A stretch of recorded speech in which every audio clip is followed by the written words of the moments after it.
prayer night. At ang ating mensahe ngayong gabi na binigay sa atin ng Panginoon para sa ating Wednesday prayer night ay how to manage God's message. How can you really manage God's message? Is there such really a word na nagsasabing you can manage God's message? Alam niyo, hindi po ganun kadali yun. When I say how to manage God's message, meaning how do you respond? When God asks you to do something, how do you respond? Because in prayer, just like what we're going to do tonight, pag-pray natin mga kapatiran, mga prayer request natin, may kinalaman pa rin ito doon sa ating pagsunod sa kanyang mga salita. Ang nangyayari sa mga Kristiyano ay claim lang ng mga promises ni Lord, pero hindi sumusunod sa mga commandments ni Lord. Kaya dito, bago ka humingi sa Diyos, usap muna tayo.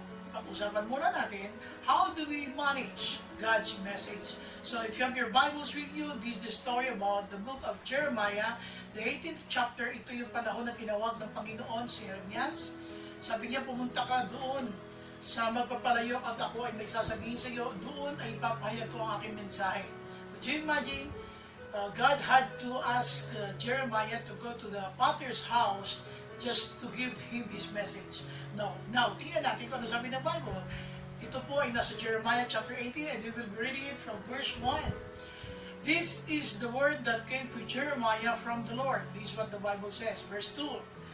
Go down to the potter's house and there I will give you my message. So I went down to the potter's house and I saw him working at the wheel. But the pot he was shaping from the clay was marked in his hands, so the potter formed it into another pot, shaping it as seemed best to him. And pagdating sa verse 5, then the word of the Lord came to me. So dumating na yung message ni Lord. And what was the message?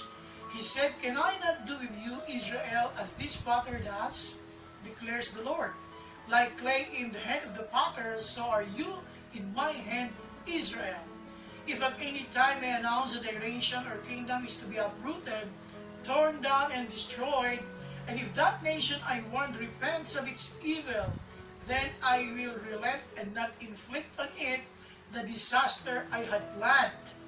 And if at another time I announce that a nation or kingdom is to be built up and planted, and if it does evil in my sight and does not obey me, then I will reconsider the good I had intended to do for it. At may kasunod po yan, yung action na ni Jeremiah pagkatapos ako kausapin ni Lord, pero hindi ko na po muna inilagay, basahin na lang po natin mamaya dahil hahaba po ng gusto. So the issue is tonight, ito yung ating pag-usapan, how to manage God's message. Sapagkat dito po ay makikita natin na bakit nga ba ang Kristiyano ay kumisa nagiging palagay na sa kanyang prayer life. As if na pag siya ay lumapit sa Panginoon, nakakatiyak agad siya ng sagot. At may mga Kristiyano naman na naiinip sa sagot. At yung iba, hindi lang naiinip, naiinis kasi walang sagot. So dito pag-usapan natin to. And before we continue, I'm asking you to bow your heads with me and let's pray for the Lord's guidance as we study His Word. Let's bow our heads, please. Lord, thank you po for tonight, for the opportunity and the privilege that we are going to study your Word. I do pray that you forgive us, Lord, for all the sins that we have committed, everything that we have said and done, everything that did not please you. Patawarin niyo kami, Panginoon. Salamat po at sa pag-aaral namin ng mga salita, mangusap kayo, Panginoon.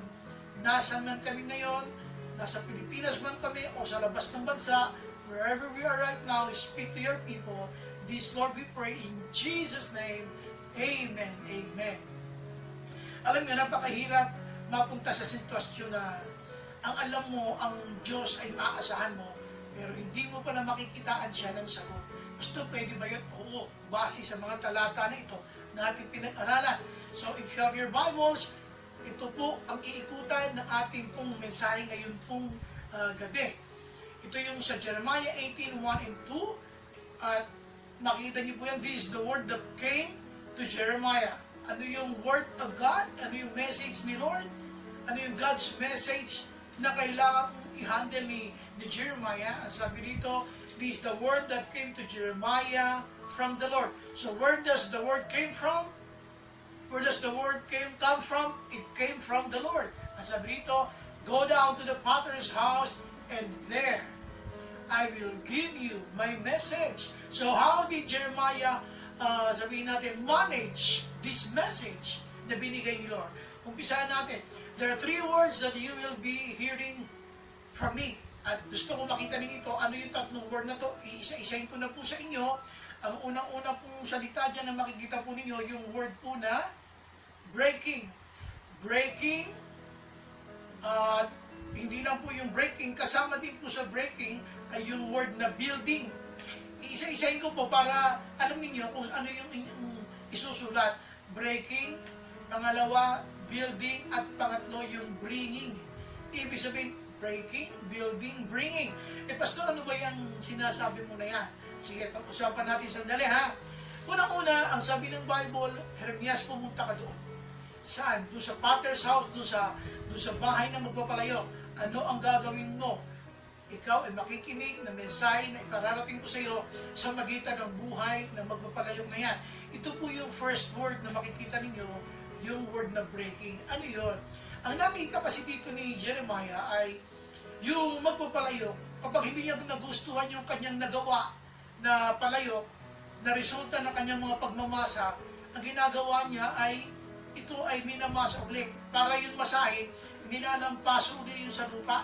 Ano kaya doon sa kanyang gilingan at binabasa ulit, nagkakaroon tinatawag na breaking. So yun yung breaking. Tapos, gagawin niya ito ulit ayon sa hugis na nais niya na sa tingin niya ay maganda. Now, ito yung word ng Lord sa verse 5. Then the word of the Lord came to me, He said, Can I not do with you, Israel, as this father does? Ibig sabihin, breaking, God can break you anytime. Ibig sabihin, ang Panginoon, kahit maganda ang plano sa iyo, kung hindi ka na masusunod sa kanyang mga pangako, God can break you. Ibig sabihin, pwede kang makaranas sa mga discomfort, pwede kang makaranas sa mga unpleasant circumstances na pinayagan niya kasi hindi yun ang plano niya. Now, ano yung breaking? Mamasahin po natin yan dito sa kasunod na talata. If at another time, and if at another time I announce that a nation or kingdom is to be built up and planted, kapag aking ipinahayag ng isang bansa ay aking aayusin, sabi niya, I will build up, sabi niya, o kaya ang isang kaharian, sabi ito ng Bible, and if it does evil in my sight, ito na eh. Pero pag gumawa siya ng kasalanan, ang ganda ng pangako ko sa kanya, pero pag gumawa siya sa akin ng masasama sa harapan ko, at siya hindi sumunod sa akin, ay, pag-iisipan ko ulit ang nauna kong planong maganda para sa kanya, parang ikaw. Oh brother, parang ikaw, para sa iyo yan, sister. Alam mo, maganda ang plano ng Lord. Sa Jeremiah rin ang galing yung claim natin pangako na Jeremiah 29:11-13. Sinabi ng Bible na my plans was to give you hope and a future. Dito yung kay Jeremias sa chapter 29. Claim ka ng claim doon, pero ang tanong, are you living the kind of life that God wants for you? Kaya dito, yung claim mo sa pangako ng Diyos, hindi mo maitodo sapagkat ikaw na napangakuan ng pagpapala ng Diyos ay nabubuhay sa kasalanan at sa sarili mong pamamaraan. Ang sabi ng Bible, kapag ikaw na pinangakuan ko, na sinasabi ng Bible na binigyan kita ng buhay, ganap at kasiya-siya, magandang pangako ko sa iyo, pero gumawa ka ng mga bagay na nakalulugod sa akin, hindi nakatutuwa sa harapan ko, sabi ng Panginoon, mag-iisipan ko uli yun. I can break you. Lahat ng mga ipinagpalit mo sa akin, lahat ng meron ka ngayon, ay naging dahilan para hindi ka maglingkod sa akin. Pag-iisipan ko ulit ang mga pagpapalang ibinigay ko sa iyo. I can break it. Everything that I have given to you, na naging dahilan para ikaw ay sumuway sa akin, I can break it. God can break everything. And if it does evil in my sight, sabi niya, pinangakuha kita, pero gumawa ka ng mga pangit, kasalanan sa aking harapan, sabi niya, then I will reconsider. See? Sabi mo, pag-iisipan niya uli, bakit kanya pinagpala? Kasi nga, nabubuhay ka sa kasalanan. Hindi ka na nakalulugod sa Panginoon. The good I had intended to do for you will be reconsidered. Una po yan, kapatid. Uulitin ko ha, yung word na breaking. Na yung panahon ng prayer meeting, Wednesday prayer night. Okay, alam mong mag-claim ng mga promises sa Bible, ang daming verses na nagsasabi na God can respond to you. Dito rin sa Jeremiah yung makikita, yung sinabi na Jeremiah 33:3, that you call unto me and I will answer you. Sabi niya, and I will show you great and mighty things which hard to comprehend by your finite mind. So, ano yung sinasabi mo, Pastor? Sabi pala ni Lord, ako ay pagpapalain niya kung tatawag sa kanya. Tama, kung ikaw ay mabubuhay ng karapat-dapat at may kabanalan sa kanyang harapan. At kung ikaw ay umuutos sa kanyang utos, yun, doon mo siya pwede i-claim. Kaya, huwag claim ng claim ha. Tingnan mo muna yung buhay na nilalakaran mo. Baka ang buhay na meron ka ngayon, buhay na gusto mo lang, hindi gusto ng Diyos. Kasalanan ang ginagawa mo, pero ang gusto ng Diyos katuwiran. Seek ye first, pero nagiging second siya sa'yo, nagiging third siya sa'yo, nagiging fourth siya sa'yo, tapos kung makapag-claim ka, ay gusto mo para sa'yo lagi ang mga pangako niya. Oops, may sinabi siya, pag-iisipan niya uli kapag ikaw ay gumagawa na hindi nakalulunod sa kanya. So yun ang breaking. Number 2, yung tinatawag natin na building. God can build anything out of nothing because He is God. Kaya kanya pagpalain mula sa kawalan para magkaroon ka ng mga bagay na dati kang wala kung susunod ka sa Kanya. Tingnan niyo ang verse 7. If at any time I announce that a nation or kingdom is to be uprooted, sinabi ako ng isang bansa ay bubunutin at ito'y wawasakin, destroyed and turned down, pero siya naman, sabi niya, and if that nation ay one repents of its evil, siya naman ay nagsisi naman ng kanyang kasalanan. Sa kabila ng kung titingnan mo, ang dami niyang makapalpakan na ginawang karumal-dumal sa kanyang harapan, pero nagsisi siya ng kanyang kasalanan. Ang sabi niya, then I will relent and not inflict on it the disaster I had planned. Ngayon, ang gagawin ko naman, hindi ko na ngayon siya sasaktan, hindi ko na siya papayagan na makaranas siya ng mga kalamidad sa kanyang buhay na aking pinagplanuhan para siya ay mawasak sapagkat siya ay nagsisi ng kasalanan, sumunod sa akin at ako ang kanyang inuuna. So kapatid, ulitin ka uli, ikaw nawasak, kaya kang buuin ng Diyos kung lalapit ka lamang sa Panginoon at mabubuhay sa katwiran at kabanalan at uutos at susunod ka sa kanyang mga kautusan.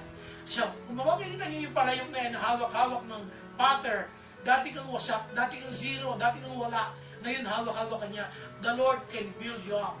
So, pag sinabi ng mga tao, wala ka ng pag-asa, there is always hope in Jesus. Lagi na kay Jesus ang tanging pag-asa natin. Ang tingin ng iba, wala kang gamit, pero may gamit ka pa hanggang ikaw ay nasa Panginoon.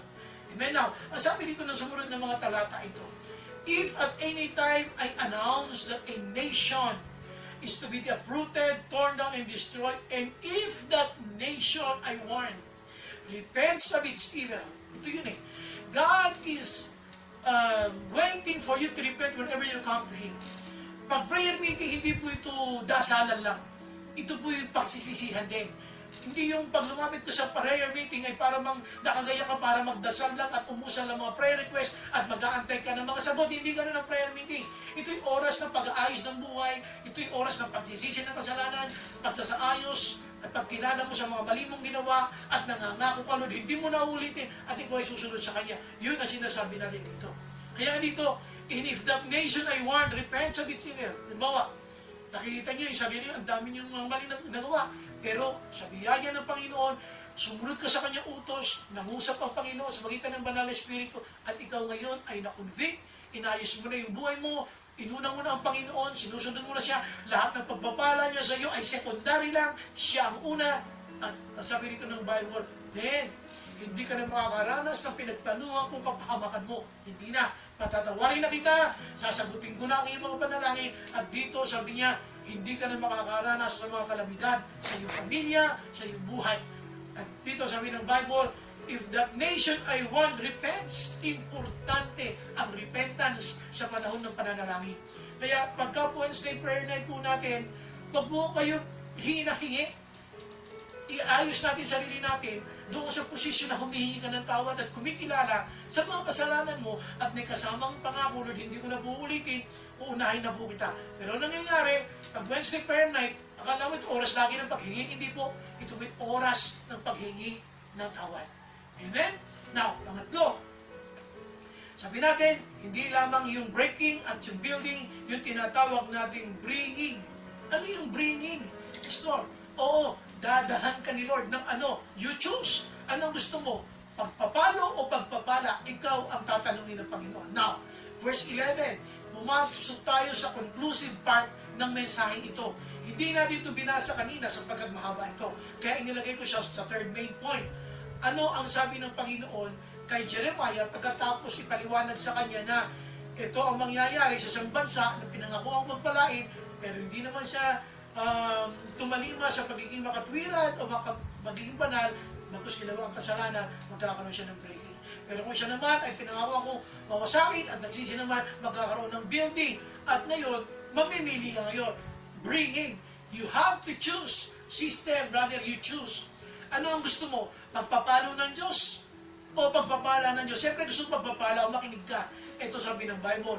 Verse 11, Now, therefore, see, naka-bold yan at naka-highlight because this is the conclusive part of the message of the Lord to Jeremiah. Ano sabi niya? O ngayon, alam mo na to. Say to the people of Judah and those living in Jerusalem. In other words, God wanted you to be a warning. Ikaw ang magsilbing warning sa iba. Kaya ikaw, pag tumadanas ka ng mga pagpapala, nagsisilbi kang paalala ng katwabatan ng Diyos at ikaw din naman ay pwedeng maging babala para sa iba na ang ibang tao pag hindi talaga nagpatuloy sa paglilingkod sa Panginoon, pagkawasak ang kanilang aabutin. Ngayon ikaw, Jeremiah, inutusan kita. Tandaan mo kung paano inutusan ng Diyos si Jeremiah, ikaw din na nanonood ngayon sa Wednesday prayer night, inuutusan ka din ni Lord.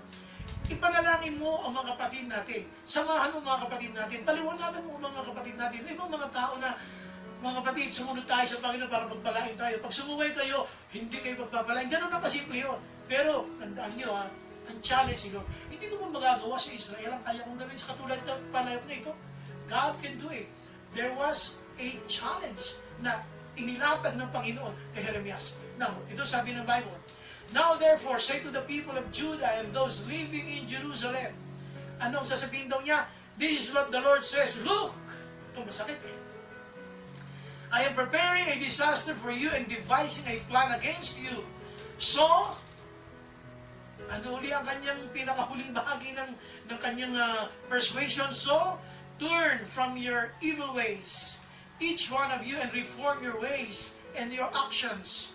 But they will reply, it's no use. We will continue with our own plans. We will all follow the stubbornness of our evil hearts. See? So, ano sinasabi dito? Basta, Jeremias, do your part. Gawin mo lang. Sumunod ka lang sa utos ko. Paalalahanan mo siya. Just like with the people right today. Mga tao ngayon, paalalahanan mo sila tungkol sa pag-ibig ng Panginoon. Paalalahanan mo sila na darating ang Panginoon. Pero ayaw nilang makinig sa salita ng Diyos sa mamagitan mo na pinapahayag mo. Then don't be offended. You are doing it for the Lord. Hindi ka dapat magdamdam dahil ayaw nila sumunod. Kung ayaw nila maganda, nasa kanila yun. So dito sinasabi ko lang, you choose. Bringing, you choose. God can bring disaster. Sabi ni Lord, I can bring you a disaster. Tingnan niyo po yan. Now therefore, sabi niya, say to the people of Judah and those living in Jerusalem. Ano ang ginagawa ni Lord ngayon? Makinig na. This is what the Lord says. Look! Tingnan niyo. I am preparing a disaster. Sabi mo, God is not preparing a blessing for you. Hey, listen. God is not preparing a blessing for you. He is preparing a disaster for you. Why? Because you are continuously making Him your last priority. Hindi mo priority ang Diyos Si Lord, hindi mo siya number one. At ikaw, nabubuhay ka sa kasalanan. So, hindi mo na nga number one si Lord, nabubuhay ka pa sa kasalanan, tapos gusto mo magpalain ka? God is telling you, pag nagpatuloy ka sa kanyang buhay, I am preparing a disaster for you and devising a plan against you. Gumagawa siya ng plano para masakin ka. Kaya di ba napapansin, dahil sa iyong buhay na makasalanan, sa kabila na nakilala mo na si Lord, patuloy pa rin gustong masunod ikaw. Lahat nagkakandapalpak-palpak. Sumasabit ang trabaho mo, negosyo mo, sumasabit ang lahat ng income mo, ng pinagkakakitaan mo, sumasabit lahat. At yung source of income mo, imbis na lumago, nawala. Yung pinansyal mo, bumagsak na bumagsak. Yung relationship mo, lalo na wala, lalo na nagkaisira-sira. Why? Because you are doing something that is not pleasant to God. Kaya ulitin ko, pag Wednesday prayer night, hindi lang ito hingian ng request Ito'y oras ng pagsisisi at pag-aayos ng buhay. Kaya nga po ang mga midweek service ng mga churches ay laging nakatapat sa Wednesday, middle. gitna ng linggo. Upang yung mga Kristiyanong na buhay sa kasalanan ng ilang araw mula ng linggo, kasi linggo, banal na banal yan, galing sa church yan eh. Para pagdating na doon sa Miyerkules, ayos ulit. Baka nawala ka sa ayos mo ulit buhay mo. Kaya po may Wednesday prayer night. Ang araw ng Miyerkules ng pananalangin ay dito araw ng hingian ng mga concern natin para sa Diyos. Hindi. Ito'y oras ng pag-aayos ng ating mga sarili sa kanyang harapan. Ngayon, ayaw mong masunod. Sabihin, ayaw mong masunod yung gusto ni Lord. Ikaw mong susunod sa planong ng buhay mo. Well, kung bahala ka, I can bring you a disaster, sabi ni Lord. Ang ginagawa ko ngayon, hindi ako naghahanda ng sagot sa iyo. Ang hinahanda ko, I'm preparing a disaster for you and your family. Gusto mo ba yun? Ayaw mo, siyempre, di ba? Ayaw mo nun. Pero ginagawa mo. Sinusunod mo ba talaga ang utos ni Lord? So dito, I'm preparing a disaster for you and devising a plan against you. So imagine that. Ang Diyos pinagpaplanuhan kang masakit. Masakit po yun. Pero may paraan doon. Magsisi tayo ng kasalanan natin. Paano yun? Tingnan nyo. Sinabi ni Lord ang iyong magiging kapahamakan, pero sinabi din ni Lord sa iyo ang kasagutan. Paano kayo hindi mapahamak? You know, so. Tingnan yung so, you know. So, malaki po yan. Nakabold. So, turn from your evil ways. Magsisi ka na. Unahin mo si Lord. Making Jesus your number one. Lahat ng meron ka galing sa Kanya.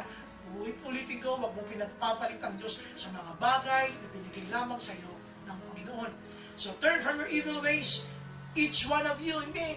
Umatin naman yung asawa ko eh. Pwede na siguro yun. Hindi, pati na siguro yung anak ko. Hindi. Huy! Hindi. Ayan o, each one of you. Sabi mo sa katabi mo, pati ikaw. Ibig sabihin nun, lahat tayo kanya-kanyang pag-aayos ng buhay. Pag mo sabihin, andun na anak ko, pinadala ko, andun naman yung asawa kong babae, andun naman yung asawa kong lalaki. Hindi. Each one of you, magbago na. Hindi ko na natatakot sa pandemic na to. Takot ka sa pandemic. Salamat ka, ayos pa ang pamilya mo, ayos pa ang buhay nyo. Pero ikaw, ano ka na eh, nabaliw. Nabaliw na tayo, ayun lahat. Nalunod na tayo sa mga pagpapala ng Diyos at nakalimutan mo ang Diyos ang pinagmulan ng lahat. Pero ano nangyayari?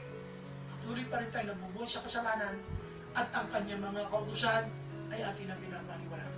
Jesus said, the Lord said, our God said, turn from your evil ways, each one of you, and reform your ways and your actions.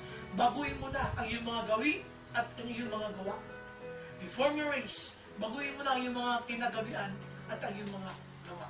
And the Lord, sabi dito, can bring you a blessing. So dito, you choose. Kaya sabi natin, babakasin niyo, bringing what? You choose. I can bring everything. I can bring anything. Anong gusto mo? Gusto mo ba ng parusa? O gusto mo ng pagdurusa? Gusto mo ng pagbabala? O pagpapalo? Ikaw masusunod. So dito, sabi ng Bible, second slide. You choose. I can forgive you. That will lead to blessing. So, I can bring you disaster. You choose.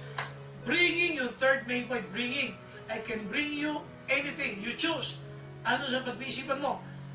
Do you want disaster or you will ask for God's forgiveness so I can bless you? Ano sabi ng verse 12? Ang titigas pa rin ang ulo. Ang daming Kristiyanong ganyan. Ang daming mga Kristiyano sa mga churches na ang titigas ng ulo. Ano sabi ng verse 12? But they will reply, instead of being apologetic, paghingi ng tawad sa Panginoon, but they will reply, it's no use, walang gamit yan. Ngayong panahon ng pandemic, practical na, unahin na natin paano mabubuhay, paano pagkakakitaan. Saka na yung Diyos na yan, saka na yung Sunday service na yan, saka na yung Wednesday prayer night na yan. Trabaho ko muna, alam kong pakialam dyan. Hey. Patakot ka sa Diyos. Alam mo sabi dito, yung sagot mo na ngayon ng pagsuway, isinagot na rin yan doon. Ito ang sabi ng Bible, but they will reply, it's no use. We will continue with our own plans, mga personal naming mga plano sa aming mga career, sa aming mga personal na mga negosyo, mga personal naming pag-aaral, mga personal naming kabuhay. Magpapatuloy kami doon. Wala nang gamit ngayon yan, kasi pandemic na ngayon, iba na buhay ngayon. Oops, makinig ka mabuti. This is a warning. God is warning you. Sabi mo sa sarili mo, we will all follow the stubbornness of our evil hearts. See? Hindi ka pa sumusuway ngayon, sinabi na ni Lord na susuway ka. Kasi noon, ang mga Israelita sumuway din. Ngayon, dapat matuto ka. Kaya doon sa part ng bringing, you ask, do you want disaster or do you want blessing? You choose. God can bring it to you. Kaya ngayon po Wednesday prayer night, iba po ang mensahe ito, wala ditong pampering, yung bebebihin kita, naku, hindi obra. Pandemic mo ngayon, wala na ngayong pampering. Direct to the point mo tayo, kung nabubuhay ka sa kasalanan, kalimutan mong pagbabala. Kung may pagbabala kung binigay sa iyo, biyaya ng Diyos, pero dapat magbago ka. Kapag hindi ka nagbago, patuloy kang mawasakin. Ngayon, kung ikaw naman ay makasalanan, narinig mo ang mensahe ito, magbago ka na, unahin mo si Lord. Huwag ka laging puro katwiran. Pag mo palaging kinakatwiran yung mga blessings sa inyo, Lord, nabilang sa gabal, kaya hindi mo magawa ang mga bagay ng mga Diyos. Mananagot ka sa Panginoon. So mga kapatid, ito po ang how to handle itong mensahe ng Panginoon. How to manage God's message. Number 1, breaking. Number 2, building. Number 3, bringing. Now, let's conclude the message. Ang mensahe natin ngayong gabi, magwawakas po sa bahagi ito. You cannot rely on God's promises. Is it true? No. You can always rely. Pero, yan po ay putol. Ilalagay po ang karugtong po niyan. You cannot rely on God's promises. Hindi ka makakapanangan, makapanghawak sa mga pangako ng Diyos kung hindi ka sumusunod sa mga kautusan ng Diyos. Ulit ha, you cannot rely on God's promises without obeying His commandments. Ang daming Kristiyano ganyan eh. Yung sinasabi ko kanina sa opening ng ating pag-aaral. Ang daming claim ng pangako ng Diyos, pero hindi sumusunod sa utos ng Diyos. And how can you claim and experience the promises of God if you're not obeying God? If you're not obeying God, you are sinning before God. And if you're sinning before God, God is not pleased with you. And how can God bless you? So mga kapatid, if you want to claim on the Word of God and God's promise, let's please the Lord. Let's obey the Lord. Wala na tayong pwedeng sunurin ngayon na mayroong garantiya ng maghusay at may katiyakan ng mga pangako. Ito lamang salita ng Diyos. At walang iba kundi ang napako na ating Diyos sa krus ng Kalbaryo.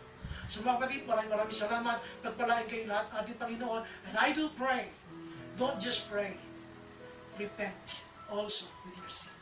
Tayong lahat ay imukot, ay manalangin. Maraming mong salamat sa iyong mga salita na nahayag sa aming kalagitnaan.